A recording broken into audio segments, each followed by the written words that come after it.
डकी भाई की जानिब से यूट्यूब चैनल के ऊपर वीलॉग्स अपलोड करने का सिलसिला मुसलसल जारी है। जब से डकी भाई जेल से रिहा हुए हैं जमानत के ऊपर, तो उसके बाद बहुत ही कम दिन ऐसे गुजरे हैं कि डकी भाई के यूट्यूब चैनल के ऊपर कोई भी वीलॉग अपलोड ना हुआ हो।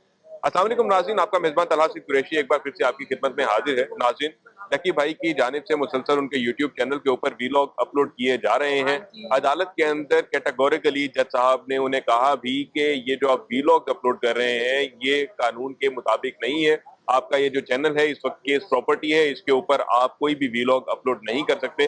ताहम डकी भाई की जानिब से, उनके वकील की जानिब से यही मौकफ जो है वो बार बार अपनाया गया कि ये वीलॉग जो अपलोड किए जा रहे हैं ये लिमिटेड एक्सेस के जरिए डकी भाई के एक दोस्त के थ्रू या उनके लिए काम करने वाले एक शख्स के थ्रू किए जा रहे हैं, जबकि डकी भाई के पास इस चैनल की फुल एक्सेस नहीं है।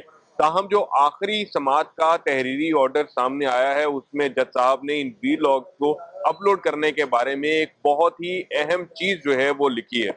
ऑर्डर के अंदर क्या लिखा गया है, इसी के हवाले से बात करने के लिए हमारे साथ फयाज रामे साहब मौजूद हैं, जो कि इस केस को पहले दिन से देख रहे हैं। बहुत सीनियर कानूनदान है। रामे साहब, बहुत शुक्रिया, आपने हमारे लिए टाइम निकाला। ये बताइएगा प्लीज कि ये जो तहरीरी ऑर्डर आखिरी जारी किया गया है इसमें जज साहब की तरफ से क्या कहा गया है? जी, बहुत शुक्रिया तला आपका। देखिए, इसमें अदालत ने क्लैरिटी के साथ इस चीज़ को लिखा है कि ये प्रोसिक्यूशन को इसके ऊपर ऑब्जेक्शन है और प्रोसिक्यूशन का ये कहना है कि हमने इनका इंस्टाग्राम और यूट्यूब चैनल जो है उसको फ्रीज़ किया हुआ है और वो इस वक़्त स्टेट प्रॉपर्टी है और उसमें किसी किस्म का कोई इंटरफेरेंस नहीं किया जा सकता। और उसमें उन्होंने कहा कि इनके व्लॉग करने पे हमें एतराज़ है, जिसको अदालत ने अपने ऑर्डर में लिखा।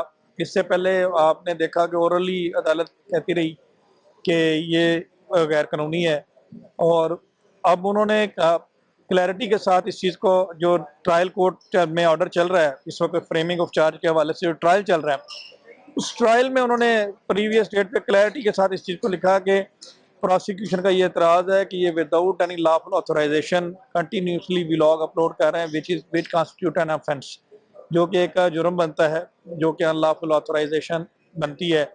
तो सिंपली इसमें अदालत ने फिर इनके जो लीगल टीम है उन्होंने अदालत को ये बावर करवाया कि हम एप्लीकेशन देने ही वाले थे, क्योंकि डकी की तबीयत ख़राब होगी, वो लास्ट डेट ऑफ हियरिंग पे नहीं अपीयर हो सके, जिसकी वजह से हम साइन नहीं करवा सके। तो हमारा ये था कि जैसे ही वो कोर्ट में आएगा तो हम साइन करवा के अदालत में एप्लीकेशन दे देंगे।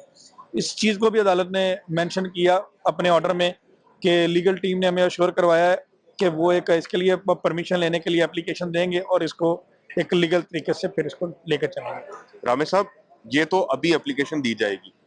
जो अभी तक हो चुका है, जितने वीलॉग्स अभी तक अपलोड किए जा चुके हैं, अदालत के अंदर ओरली बताया भी गया कि ये वीलॉग जो अपलोड होने का सिलसिला है ये गैर कानूनी है।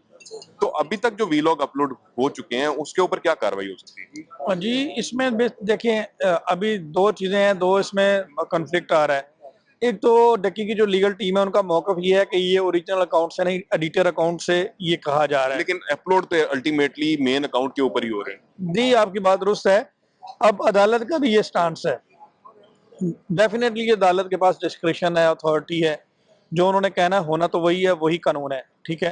तो बात करने का मकसद ये है कि अदालत ने इस चीज़ को क्लियर कर दिया है। प्रोसिक्यूशन अगर इस हवाले से कोई एप्लीकेशन देना चाहे तो वो दे सकते हैं। इस पे डकी की लीगल टीम के पास ये इख्तियार होगा कि वो उसको कंटेस्ट कर सकते हैं, रिबट कर सकते हैं और अपनी फेवर में कोई पॉइंट देना चाहे वो दे सकते हैं। फिर अल्टीमेटली अदालत जो भी डिसाइड करे, लेकिन जो अदालत का माइंड नजर आ रहा है वो यही नजर आ रहा है कि ये इलीगल है। अच्छा, ड्रामे साहब ये बताइएगा प्लीज कि केस प्रॉपर्टी जो कि स्टेट प्रॉपर्टी होती है उसके साथ छेड़छाड़ करना, ये ताज़ीरात पाकिस्तान के तहत इस पे दफा कौन सी लगती है? ये क्या जुर्म क्या है? इसकी सजा कितनी हो सकती है?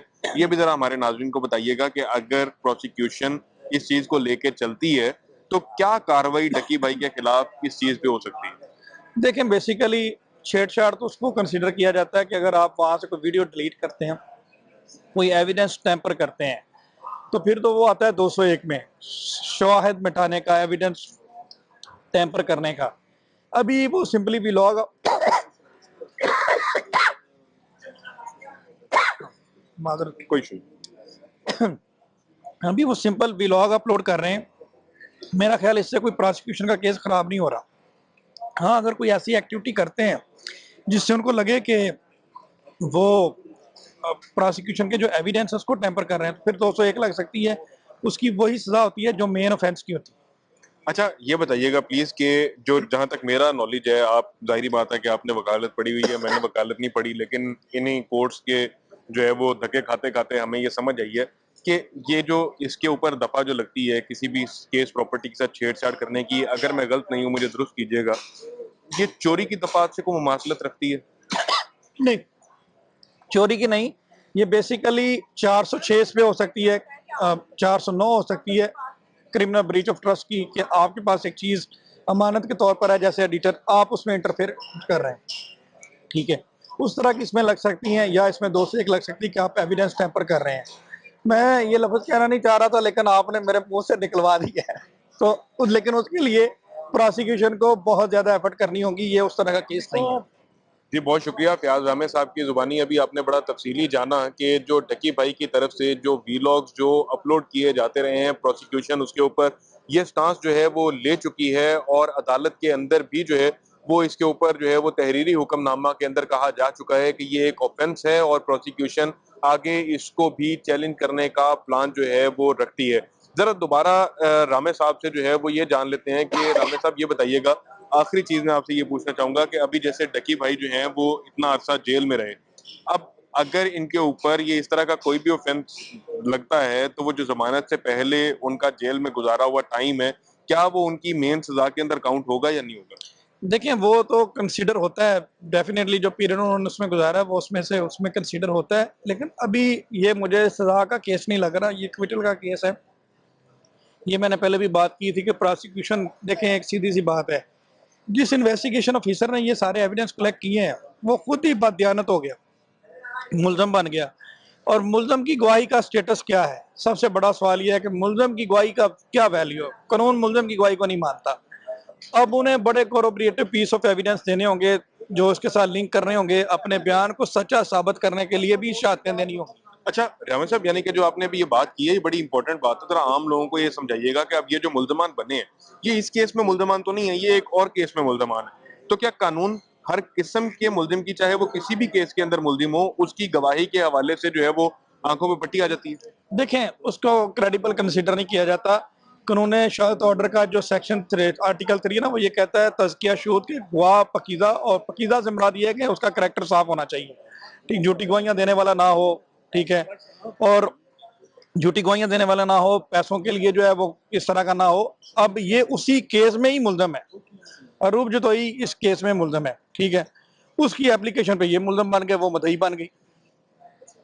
करप्शन के केस में उसने इसी केस में वो एप्लीकेशन दी, इनके ऊपर पर्चा हो गया, पर्चे में करप्शन प्रूव होगी, अदारे ने इनसे इस्तीफे ले लिए। अब जिस बंदे को उसके इदारे ने भी निकाल दिया है, अब उसकी इन्वेस्टिगेशन कहाँ स्टैंड करती है? उसकी जो इन्वेस्टिगेशन उसकी क्या क्रेडिबिलिटी है? अगर इसको मैं वन लाइन में कंसीडर करूं तो जो इन्वेस्टिगेशन ऑफिसर था वो इस वक्त मुल्जम बन चुका है, और उसको मुल्जम बनाया इस केस के मुल्जम ने, जो मुल्जम था वो मुद्दई बन गया। रूब जो थी वो मुद्दई बन गई, जो इन्वेस्टिगेशन ऑफिसर था वो मुल्जम बन गया।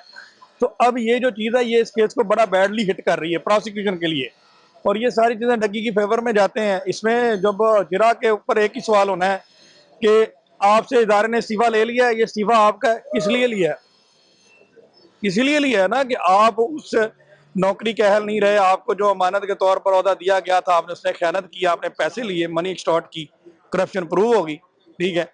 अभी अदालत केस चल रहा है, उस हवाले से सिंपल मैं यही कहूँगा कि ये केस बहुत वीक फुटिंग पे है।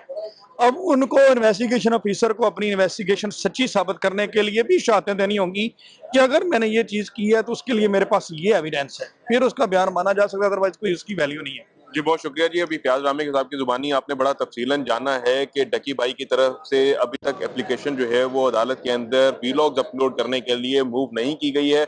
इससे पहले जितने भी जो वीलॉग्स अपलोड किए गए हैं, अगर इसको प्रोसिक्यूशन प्रोसीड करना चाहे तो ये जो है ये भी एक क्रिमिनल एक्ट जो है वो माना जा सकता है। इस केस के अंदर अभी आगे और भी बहुत सारे ट्विस्ट आना बाकी हैं, क्योंकि जैसे कि अभी फयाज रामे साहब बता रहे थे कि अब इस केस के अंदर जो कि मुद्दई थे, जो गवाह थे, सरकारी गवाह, वो भी एक और केस में मुल्जिमान बन चुके हैं, तो उनकी गवाही जो है वो भी काफी ज्यादा मशकूक हो गई है। इसी के साथ ही अपने मेजबान तलहा सईद कुरैशी को दीजिए इजाजत। अल्लाह ने के बाद।